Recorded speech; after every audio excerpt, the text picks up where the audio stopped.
અમૃત સરિતા ભાગ 3 પ્રકરણ 23। જુઓ, પરમાત્મા તો એક જ છે, બે હોય તો સીમિત થઈ ગયા, તો એ પરમાત્મા કેવી રીતે હોઈ શકે? God is only one and one only. તો એ સર્વોપરી પરમાત્મા તત્વનું બધાયમાં થોડો થોડો આવિર્ભાવ થાય છે, અને થોડો આવિર્ભાવ હોય એને પૂર્ણ કેમ કહેવાય? અવતારમાં આવિર્ભાવ છે તો એ અવતારને સુપ્રીમ લોર્ડ નહીં કહી શકાય।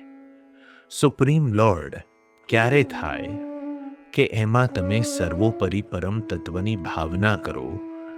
મહાત્મા ગાંધીજીને કોઈએ પૂછ્યું કે તમે શ્વાસોચ્છ્વાસ રામ રામ રામ કર્યા કરો છો, તમે એટલો અભ્યાસ કર્યો છે કે તમારા શ્વાસમાં આ શબ્દ વણાઈ ગયો છે, પણ મને નવાઈ લાગે છે કે તમારા ઓરડામાં રામચંદ્રજીની મૂર્તિ જ કેમ નથી?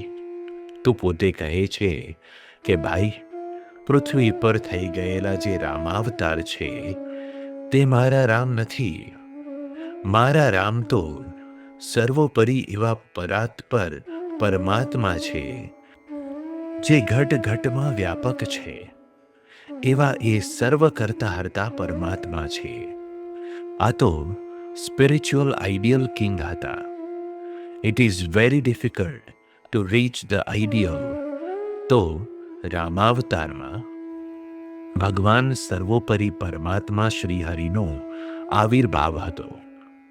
We have to go ahead.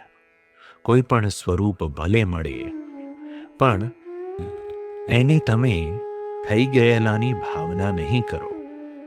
સર્વોપરી પરમાત્મા માનીને એ સ્વરૂપની ઉપાસના કરવી।